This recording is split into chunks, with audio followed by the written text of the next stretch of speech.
사람만 있었던 것도 아니고 짐승들도 살았고 많은 생명체들, 식물들도 살았습니다. 알고 보면 하나님 만드신 이 세상은 단수가 아니고 복수이고 개인이 아니고 공동체입니다. 그래서 항상 공동체적이고 사회적이고 관계적인 것이 우리의 삶이고 우리의 신앙인 것입니다. 홀로 살아가는 것이, 그리고 신앙을 돌을 터득하듯 수련해 가는 것이 참된 신앙이 아님을 우리에게 알려주는 것입니다. 그래서 요즘 나오는 그 3D 영화처럼 신앙은 평면이 아니고 입체적인 것입니다. 여러 각도에서 바라보아야 하는 것이 우리의 신앙입니다. 배려하고 고려해야 할 일들이 많이 있다는 의미에서 우리 신앙은 참으로 입체적인 것입니다. 지난주에 제가 말씀 나누면서 새 사람을 입는 첫 번째 삶의 실천적 방안은 거짓을 버리는 것이라고 말씀드렸습니다. 거짓을 버리고 진실하게 살아가는 것, 이것이야말로 새 사람 된 첫 번째의 일입니다. 그런데 자기를 위해 거짓을 말하는 것이 나쁜 것처럼 자기만을 위해 진실을 말하는 것도 나쁜 것이 되는 것입니다. 공동체적인 관계적인 면에서 살아가는 신앙이기 때문에 영적인 결백증으로 살아가지 말아야 한다는 것입니다. 예를 들어서 어떤 지인이나 가족이나 친척 중에 한 분이 중병에 들어서 병원에 입원을 하게 되었습니다. 그 의사들과 가족들이 모여서 회의를 합니다. 어떻게 하면 좋겠습니까? 지금 굉장히 힘든 상황인데 그러나 살 희망은 있습니다. 약 15% 희망이 있는데 환자가 절망을 하면 쉽지 않아집니다. 그래서 환자에게 우리 사실을 알리지 말고 금방 나을 것이라고 얘기하십시다. 이렇게 얘기를 하는데 그 가운데 믿음이 좋은 이 집사님이 그 이야기를 듣고 그 다음날 아침에 병원으로 달려갑니다. 나는 새 사람이 되었기 때문에 진실을 감출 수 없다 해서 그 환자를 만나서 이야기를 해줍니다. 지금 당신 중병에 걸렸어. 그리고 살 확률이 그렇게 많지 않아. 15%야. 그 말은 85%가 지금 죽을 확률이라는 이야기인 거야. 다른 사람들 다 침묵하고 있지만 사실 이 사실을 진실대로 알아야 될 것 같아. 이렇게 얘기를 해준다고 생각해 보십시오. 그리고 병원 문을 났을 때 나는 진실을 말했다라고 희열을 느낄지는 모르지만 그 이야기를 통해서 많은 사람이 나쁜 사람이 되어버리는 것이고 또 한 사람은 절망 가운데로 빠져들게 되는 것입니다. 일어나지 않을 것 같은 하나의 이야기이지만 실제로 우리 그리스도인들의 삶 속에 이런 삶의 모습을 가진 분들이 종종 있습니다. 그래서 오늘 우리가 살고 있는 신앙은 그야말로 사람들과의 관계 안에서 자신의 의를 드러내지 말고 하나님의 의를 드러내는 것이 무엇인지, 그리고 정말 주님 앞에서 사람을 살리고 생명을 구원해내는 일이 무엇인지, 진리 안에 살아가는 것이 무엇인지를 곰곰이 깊이 생각하고 또 기도하면서 심사숙고하여 살아가야 하는 것입니다. 그와 같이 새 사람 되는 두 번째인 삶의 모습인 분노에서도 동일하게 그것이 적용될 수 있습니다. 성경은 말합니다. 분노하라. 그러나 그 분노가 죄가 되지 말게 하라. 성경은 우리에게 종종 양면적인 이야기를 말씀해 줍니다.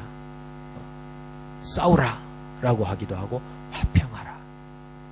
내가 너희에게 검을 주러 온 줄 아느냐? 화평을 주러 온 줄 아느냐? 검을 주러 왔다. 그리고 내가 너희에게 화평을 주려 한다. 이런 상반되는 말씀들을 많이 하셨습니다. 자녀에게 매를 대라. 이 자녀를 노엽게 하지 마라. 기뻐해라. 그리고 슬퍼해라. 이런 이야기들을 통해 우리에게 말씀하시는 것은 신앙이라는 것은 웰 밸런스, 잘 균형 잡힌 신앙, 입체적인 신앙이 되어야 한다는 것을 경험하는 것입니다. 성경은 우리에게 분노하라고 말합니다. 분노하지 마라, 화를 참아야 한다, 억제해라, 이런 금욕주의적 삶의 모습은 비성경적인 부분입니다. 성경은 우리에게 be angry라고 말합니다. 오늘 26절 초반절에 보면 나오는 그 말씀이 영어 성경 KJV나 NASB 성경에서 be angry로 시작합니다. 분노해야 된다. 분노 자체가, 감정 그 자체가 죄는 아니기 때문입니다. 우리에게 주어진 감정의 한 일부분으로서의 분노가 있기 때문에 분노 자체가 죄는 아닙니다. 우리가 무엇에 대해 분노하는 것입니까? 개인적인 관계에서 분노하는 것이 아니라 사회적인 불의와 악에 대해서 분노해야 하는 것이죠. 그런데 요즘 세상 사회가 어떻습니까? 분노하지 않습니다. 무감각해져 버린 사회 속에 우리가 살고 있습니다. 사회의 불의가 분명히 우리 눈앞에 보임에도 불구하고 가만히 내버려 두는 것입니다. let it go, 그냥 내버려 둬라, 그냥 그 일이 되게 해라, 이런 심정으로 상관하지 않는 것입니다. 그냥 그렇게 되든 말든 아무런 상관없이 살아가는 것. 원래 무감각한 것은 옛사람의 본질입니다. 그래서 예레미야 선지자가 이렇게 이야기합니다. 예레미야 8장 11절로 12절 상반절인데요. 그들이 딸 내 백성의 상처를 가볍게 여기면서 말하기를 평강하다 평강하다 하나 평강이 없도다. 그들이 가정한 일을 행할 때에 부끄러워하였느냐? 아니라 조금도 부끄러워하지 않을 뿐 아니라 얼굴도 붉어지지 아니하였느니라.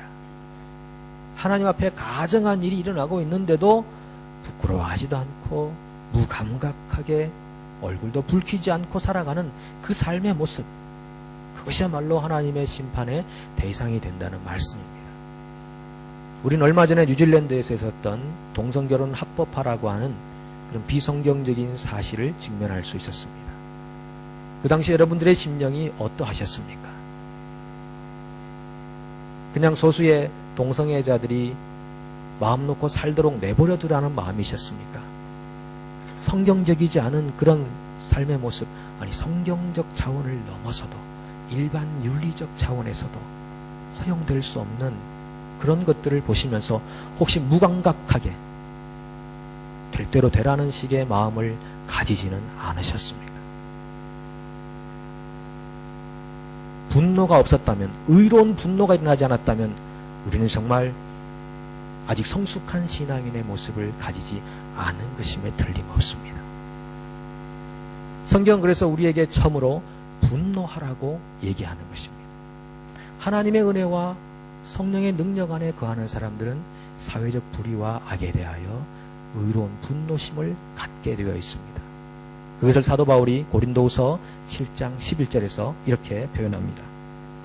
보라, 하나님의 뜻대로 하게 된 이 근심이 너희로 얼마나 간절하게 하며 얼마나 변정하게 하며 얼마나 분하게 하며 얼마나 두렵게 하며 얼마나 사모하게 하며 얼마나 열심 있게 하며 얼마나 벌하게 하였는가. 얼마나 우리를 분하게 하였냐 하는 것입니다. 세상의 불의에 대해서, 죄와 악에 대해서 얼마나 우리를 분노하게 만들었느냐라고 하는 것입니다. 하나님은 의로우신 재판장이시며 매일 분노하시는 하나님이시로다. 시편 7편이 11절이 그렇게 말하고 있지 않습니까? 하나님은 분노하신다. 여호수아 7장에 가시면은 여리고성을 정복한 다음에 아간이라는 사람이 그 전리품을 훔쳐갔습니다. 그럴 때 하나님의 그 감정의 표현을 어떻게 표현하는가 하면 맹렬한 진노를 가지셨다고 했습니다. 하나님은 매일같이 이 악과 죄에 대하여 분노하는 감정을 가지고 계신다는 것이죠. 우리 예수님 어떠십니까? 성전에서 장사하는 사람들을 보면서 상을 둘러엎으시고 분노하시면서 그들을 질책하시고 책망하시지 않습니까? 그런 차원에서 오늘 그리스도인들은 성경적으로 옳지 않은 삶의 모습들이 행해지는 그 장면과 현장 앞에서 의로운 분노심을 가져야 하는 것이 마땅합니다. 그런데 성경은 거기다가 하나 더 덧붙입니다. 분노하라. 그러나 그것이 죄가 되게는 하지 말라라는 겁니다. 의로운 분노가 아닌 개인적인 차원에서 화가 나고 짜증이 나서 폭발하는 그런 앵거, 그것이 죄로 변하지 말게 하라고 하시는 것입니다. 여러분, 최근에 화를 내신 적이 있으십니까? 무슨 일 때문에 화가 나셨습니까? 상대에게 상처를 줘보신 적이 있으십니까? 큰 소리를 한번 치신 적이 있으십니까? 보통 사람들이 화를 낼 때가 언제냐 하면 무시를 당할 때, 그리고 자기가 뜻한 대로 일이 이루어지지 않을 때, 자녀들이 부모의 말을 듣지 않을 때, 손해를 봤을 때, 피해를 입었을 때 등등 억울한 일을 당했을 때, 이럴 때 화가 나게 되어 있습니다. 근데 그 화를 조절하지 못하는 사람들이 있는데 분노 조절 장애자들이라고 이렇게 표현을 합니다. 앵거 디스오더라고 해서 자기 속에 있는 그 화를 주체하지 못해서 그냥 사고를 쳐버리는 것입니다. 한국에 있는 남편들, 우리도 전부 한국 사람이니까 우리도 포함될 것입니다. 남편들이 주로 화를 내는 이유가 여러분 뭔지 아십니까? 공통적으로 나오는 첫 번째 이유는 아내가 전화를 받지 않을 때라고 합니다. 남편이 전화했는데 아내가 전화를 안 받았다. 그럴 경우에 굉장히 화가 난다고 합니다. 그리고 배고플 때, 남자들은 배고프면 화가 난답니다. 여자분들은 먹을 것 제때제때 좀 챙겨주셔야 됩니다. 그 다음에 졸리는데 옆에서 말을 걸 때, 이럴 때도 화가 난다고 그러죠. 그리고 남자들은 특별히 또 자존심이 세니까 무시를 당할 때 굉장히 화를 내게 돼 있습니다. 나를 이렇게밖에 대우해주지 않아? 이럴 때 화를 심하게 내게 돼 있고, 그리고 아내에게 사랑을 받지 못할 때 화가 난답니다. 내게 대한 사랑이 식었나? 이런 의심이 들면서부터 아내를 점점점 이제 핍박하고 또 분노를 하게 되는 그런 경우들이 있다고 합니다. 통계적으로 그렇다고 하는데 그리스도 안에 있든 밖에 있든 동일한 한 남자로서 아마 그런 생각들을 공유할지도 모르겠습니다. 잠언 15장 18절이 이렇게 말합니다. 분을 쉽게 내는 자는 다툼을 일으켜도 노하기를 더디하는 자는 시비를 그치게 하느니라. 여러분, 그래서 아까도 말씀드렸던 것처럼 남자든 여자든 사실 생리적인 부분 때문에 쉽게 화를 내는 경우들이 많습니다. 배가 고프시면 화가 나는 경우들이 많이 있습니다. 그래서 여러분 목장 모임이라든지 소그룹 모임이라든지 그리고 말씀을 나누는 자리는 회의라든지 특별히 당회라든지 이런 회의로 모일 때는 먹을 것이 있어야 됩니다. 식사를 하시고 모이시든지 뭘 갖다 놓고 하시든지 해서 배가 고프지 않게 해야 됩니다. 그래야지 짜증이 덜 나고요, 화가 덜 납니다. 그럼 부드러운 말이 오가는데 배는 고픈데 질문이 있습니다, 말해보세요, 이러다가 보면 화가 나고 짜증이 난다는 얘기죠. 그래서 초대교회 성도들은 여러분 성경을 보시면 항상 동일하게 나오는 게 뭐냐 하면 무엇을 떼며 교제했다고요? 네, 떡을 떼며 교제했습니다. 책을 떼며 교제한 게 아닙니다. 그죠? 우리는 책 떼고 하려고 하는데 떡을 떼며 항상 교제했다. 성찬식의 의미도 가지고 있지만 함께 무엇인가를 나누어 먹는다는 것도 굉장히 우리에게 중요한 일들 중에 하나라는 것을 말씀드릴 수 있습니다. 왜냐하면 우리 그리스도인들의 삶이 영지주의적 삶이 아닙니다. 이 물질 세계를 부정한 것으로 모든 것을 바라보고 우리는 영적으로만 산다라는 것이 아주 얼마나 이단적인 생각이며 비성경적인 삶이냐는 것이죠. 그래서 오늘 우리에게 주어진 이 모든 것들이 하나님이 허락하신 것들이기에 이것들을 누리면서 함께 은혜를 나누면서 나아갈 때 우리 속에 있는 그 분노의 그 중심을 우리가 파헤쳐 나갈 수 있다는 것입니다. 얼마 전에 자동차 사고가 고속도로에서 있었다고 제가 뉴스를 통해 봤는데 아마 한국에서 있었던 일 같습니다. 차를 운전할 때는 특별히 분노하면 굉장히 위험합니다. 그래서 오중 추돌이 있었어요. 서로 앞지르기를 하려고 하다가 화가 나니까 그것 때문에 참지 못하고 갑작스럽게 브레이크를 밟고 그리고 뒤에 따라오는 차들이 오중으로 충돌해서 한 명이 사망을 하고 4명이 심하게 다쳤던 그런 일들이 있었습니다. 여러분, 특별히 차를 타고 다니실 때 웬만하면 말다툼 하시면 안 됩니다. 잘못하면 천국에 동시에 입성하는 일이 있을 수 있습니다. 이런 일을 제가 자신 있게 말씀드리는 것은 경험에서 나온 일이기 때문에 그렇습니다. 여러분, 운전할 때 괜히 옆 사람 화나게 만드시면 큰일 납니다. 자기도 모르게 그냥 확 어딘가를 박아버리고 싶은 그런 욕망이 생기거든요. 그러니까 운전하실 때 정말 화가 서로에게 나쁜 영향을 미치지 않도록 주의하는 것, 실제적으로 우리 삶 속에 필요한 일 중에 하나입니다. 그렇게 우리 속에 있는 화를 폭발해 볼 때 그것은 이미 죄가 되어 버린 상태가 되는 거죠.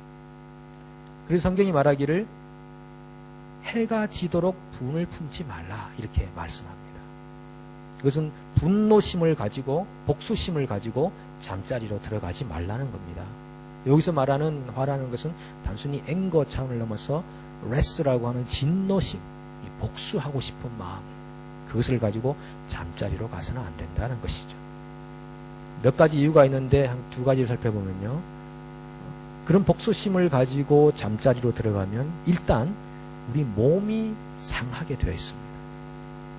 우리 몸을 살해하는 것과 같다고 하지 않습니까? 어떤 의사가 연구를 했습니다. 연구를 해서 이제 학회에 가서 발표를 했습니다. 우리가 화를 내는 것은, 상대방을 하여금 화를 나게 만드는 것은 그것은 살인 행위와 같습니다. 지나치게 화를 내면 그 자리에서 죽을 수도 있습니다. 라는 그런 연구 결과를 가지고 발표를 했더니만은 회중 중에 앉아있던 분이 손을 들고 신랄하게 그 사람의 그 논문을 비판하는 것입니다. 아니, 어떻게 그런 논문을 쓸 수가 있습니까? 이거는 정말 타당성이 없는 것이고 합리적이지 않고, 그렇게 해서 굉장한 그 비난을 그 의사에게 퍼부었습니다. 그러니까 발표한 의사가 너무 화가 치밀어 올랐습니다. 이렇게 밤잠 자지 못하고 연구해서 발표하는 것을 저렇게까지 비난하고 비판할 수 있는가 싶어서 서로 언성 높이고 하다가 이 발표한 의사가 그 자리에서 죽고 말았습니다. 그래서 그 논문이 사실로 입증이 된 것입니다. 자기의 몸으로 실제적으로 그것을 보여준 거죠. 화나게 하면 죽는다. 이 복수심을 가지고 두고 보자 하는 심정으로 잠자리에 들면 자기를 죽이는 행위입니다. 자기를 죽이는. 그런 이유 말고도 또 중요한 이유가 하나 있는데, 마귀에게 틈을 주지 말라라고 합니다. 그런 복수심을 가지고 잠자리에 들면 마귀가 그 심령 안으로 쏙 들어오는 것입니다. 그래서 그 사람에게 원한을 갚고자 하는 그런 마음을 갖게 하고 사람을 절대적으로 미워하게 만드는 것입니다. 아담과 하와가 에덴 동산에 있을 때 이 뱀이 하와를 찾아오지 않았습니까? 사탄이 찾아와서 하와에게 어떤 감정을 줬는가 하면 하나님에 대해서 분노하게 하는 감정을 집어넣어줬습니다. 하나님이 이 과일을 먹지 말라고 하는 이유가 뭔지 아느냐? 너희가 이 과실을 먹는 순간 하나님처럼 된단 말이지. 그러니까 하나님이 자기와 같은 존재를 또 만들고 싶어 하시겠어? 이거 하나님이 너희들 하나님 못되게 하려고 과일을 이거 먹지 말라고 한 거야. 이런 하나님에 대해서 서운한 감정을 갖게 하는 겁니다. 하나님이 이럴 수가 있나?